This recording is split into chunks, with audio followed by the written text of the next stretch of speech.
Team योद्धा family नमस्कार। ये वीडियो केवल उनके लिए है जो उत्तराखंड की एसओएस सीक्रेट ऑफ सक्सेस के ट्रेनिंग को आना चाहते हैं।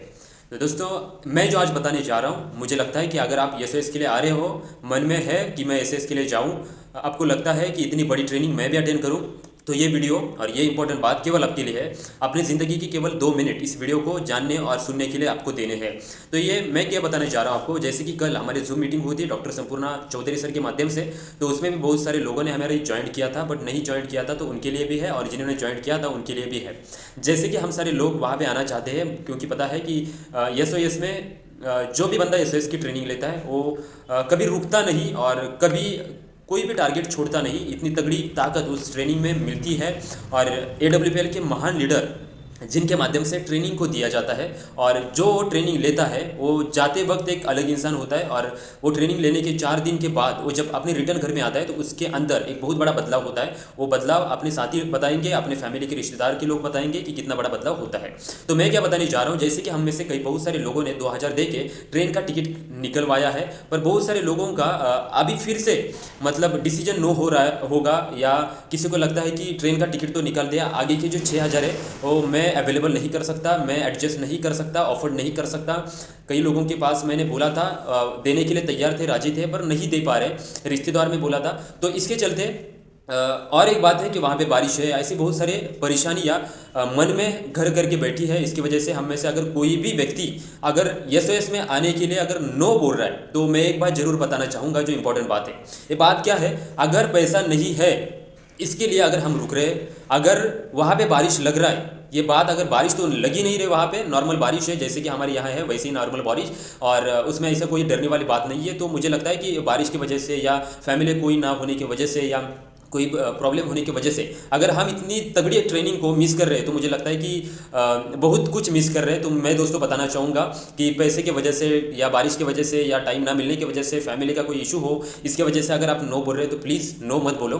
क्योंकि नो क्यों बोलो, क्योंकि इस दुनिया में अगर जितने भी सारे लीजेंडर बने हैं, तो लीजेंडर वो होता है जिसको बहुत सारे परेशानियों को फेस करके आगे जाने होते हैं। जैसे कि हमको पता है कि कल दिन था 26 जुलाई 1999 का, हमारा कारगिल का जीत मिली थी। और हमने बहुत सारा इतिहास में पढ़ा है कि कैप्टन सौरभ कालिया हो या कैप्टन विक्रम बत्रा हो, जिनके पास कुछ नहीं था, बस केवल जान थी, ना पीने के लिए पानी था, ना खाने के लिए खाना था, बस बंदूक और बारूद लेके वो वहाँ पे चढ़े थे, और उनके पास पीछे जाने का कोई रास्ता ही नहीं था। दोस्तों, अगर उस वक्त वो बोले होते कि साहब हम इस टाइम हम नहीं जाएंगे, हमें डर लग रहा है, इतने ऊंचे जाकर दुश्मन को खदेड़ना हमारे लिए पॉसिबल नहीं है, तो कैप्टन विक्रम बत्रा के ऊपर इतनी बड़ी फिल्म नहीं आती और उनका नाम आज दुनिया में मशहूर है, वो नाम मशहूर नहीं होता।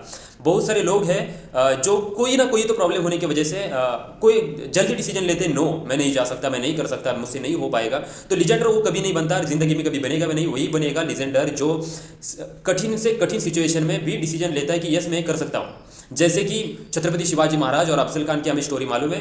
10 नवंबर को जब अफजल खान शिवाजी महाराज को सरेंडर करने के लिए गिरफ्तार करने के लिए आ रहे थे, तो उनके पास 5 लाख से भी ज़्यादा की फौज थी और शिवाजी महाराज के पास 5000 भी नहीं थे। उस वक्त अगर शिवाजी महाराज की जगह हम होते तो हम क्या ये डिसीजन लेते कि एक काम करते, अफजल खान को खत लिखते और उसमें उसको लिखते हैं कि खान साहब हम इस टाइम नहीं करेंगे, आपको जो भी कुछ चाहिए हम देने के लिए राजी।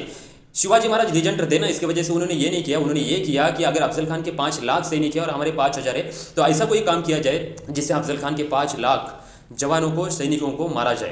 तो हम सबको पता है 5 लाख एक साइड थे और 5000 एक साइड थे, फिर भी जीते वो जिनके अंदर एक तगड़ा इरादा था, मजबूत इच्छा शक्ति थी, वही लोग जीते हैं, वही लीजेंडर बनते।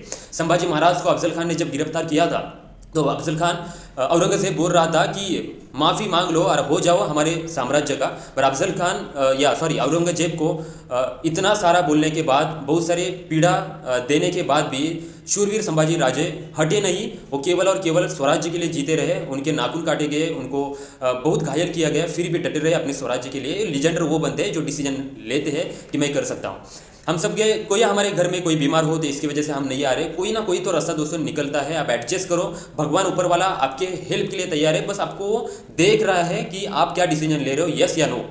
विराट कोहली साहब, हम जानते हैं विराट कोहली साहब इतने महान इसलिए नहीं बने कि केवल क्रिकेट खेलते। वो महान इसलिए बने कि अनुष्का शर्मा जी जब प्रेग्नेंट थी तो उनको लग रहा था कि विराट कोहली साहब हमारे साथ होने बहुत जरूरी है। बट दोस्तों मैं बताना चाहूँगा, विराट कोहली साहब एक लीजेंड थे, इसकी वजह से उन्होंने उनका वक्त उनके बीवी के साथ नहीं दिया, उन्होंने वो टाइम अपने देश को जिताने के लिए T20 मैच में दिया। सचिन तेंदुलकर साहब जब ग्राउंड में क्रिकेट खेल रहे थे आउट ऑफ कंट्री में, तब उनको अचानक से न्यूज आई कि आपके पिताजी का देहांत हो गया। तो सचिन तेंदुलकर साहब उनको बोल सकते थे कि कैप्टन साहब हम नहीं अब खेल सकते क्योंकि हमारे पिताजी का देहांत हुआ है, हमें फिर से हमारे घर में लौटना पड़ेगा। पर सचिन तेंदुलकर साहब एक लीजेंड थे, उसकी वजह से उन्होंने डिसीजन लिया, पिताजी तो चल पड़े पर मैं खेलूंगा अपने देश के लिए, अपने सपनों के लिए। तो दोस्तों लीजेंडर वही बनता है जो डिसीजन लेता है। डॉक्टर बाबा साहेब अम्बेडकर के पास पढ़ने लिखने के लिए कोई साधन सामग्री नहीं थी, हमें सारा लाइट मिलता है, बैठने के लिए टेबल चेयर मिलता है, फिर भी हम अच्छे से नहीं पढ़ते। अगर उनके जगह पे हम होते तो हम भी यही बोलते, जब लाइट आएगी तब हम किताब पढ़ेंगे, जब टेबल मिलेगा तब, जब कुर्सी मिलेगी तब हम उसके ऊपर बैठ के किताबों को पढ़ेंगे या डिग्री लेंगे। बट डॉक्टर बाबा साहेब अम्बेडकर एक लीजेंडर थे, उसकी वजह से उन्होंने डिसीजन लिया कि मैं रुकूंगा नहीं, जो भी हालत है उस हालत को मैं चीर के मैं इस हालत से बाहर निकालूंगा और एक दिन मैं ऐसा एक महान इंसान बनूंगा जो आज तक दुनिया में बना नहीं। महात्मा गांधी जिनको ट्रेन से धक्का मार के नीचे उतार दिया, उनके पास कितनी बड़ी प्रॉपर्टी थी, बहुत उस टाइम के वो अमीर लोगों में से एक थे।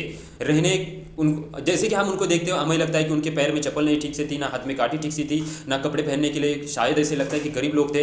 पर दोस्तों बहुत अमीर थे, पर उनके अंदर ना कोई देशभक्ति थी कि देश को जिताना है, देश को स्वातंत्र देना है। तो इसकी वजह से उन्होंने बहुत कुछ किया, त्याग किया, उसकी वजह से लीजेंडर बने। अगर हमारे भी घर में कोई प्रॉब्लम है, परेशानी है, तो हमें रुकना नहीं है दोस्तों। ये प्रॉब्लम और ये परेशानी केवल हमें क्या बोलते हैं, हमें सोच और समझने के लिए आ रही है।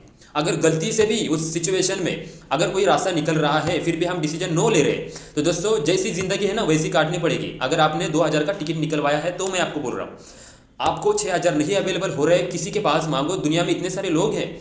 6000 बड़ी अमाउंट नहीं है, ऑपरेशन के 6 लाख 5 मिनट या 5 घंटे में अवेलेबल हो सकते हैं, एडजस्ट हो सकते हैं। तो 6000 बहुत बड़ी अमाउंट नहीं है दोस्तों, हो सकते। बस खाली आपको मन में ये तय करना होगा कि मैं जाने के लिए तैयार हूँ और मैं जाके ही रहूँगा। दोस्तों मुझे बस यही बताना है, अगर लीजेंडर बनना है ना तो मुश्किलों में डिसीजन नो नहीं लेते, मुश्किलों में डिसीजन यस लेते हैं, तभी कैप्टन विक्रम बत्रा बन सकते हैं, तभी डॉक्टर बाबा साहेब अम्बेडकर बन सकते हैं, तभी छत्रपति शिवाजी महाराज बन सकते हैं, छत्रपति संभाजी महाराज बन सकते हैं, महात्मा गांधी तभी बन सकते हैं, विराट कोहली साहब और सचिन तेंदुलकर साहब तभी बन सकते हैं जब कठिन से कठिन भरी सिचुएशन में हम खेलने की और लड़ने की काबिलियत रखते हैं, तभी हम अमीर बन सकते हैं, तभी हम सपने की तरफ पहुंच सकते हैं। क्योंकि दुनिया का रेशियो है 5% लोग ही वहां तक पहुंचते हैं, क्योंकि वही लोग पहुंचते हैं जिनके इरादे और डिसीजन मजबूत होते हैं, किसी को डरते नहीं है और हालातों को तो कभी डरते नहीं और कुछ कभी पूछते भी नहीं। तो नहीं है 6000 तो एडजस्ट करो, घर में कोई प्रॉब्लम है तो उसको सॉल्व करो, कोई घर में देखने के लिए 6 दिन अपने कुटुंब को संभालने के लिए अगर कोई नहीं है तो कोई ना कोई तो रास्ता है दोस्तों। बस 1 साल की, कोई लोग बोलते हैं 1 साल के बाद में जाऊंगा, दोस्तों 1 साल नहीं आने वाले, शायद अगले साल अगर बहुत बड़ा बारिश लगा तो उत्तराखंड का ट्रेनिंग कैंसिल भी हो सकता है। मौका बस इस वक्त है, इस वक्त लेना है तो अभी भी वक्त है, वक्त ना बेकार कर, खींच ले तीर कमान, लक्ष्य पे वार कर। विश ऑल द बेस्ट, जय हिंद, जय WPL। चलो उत्तराखंड, जय, धन्यवाद।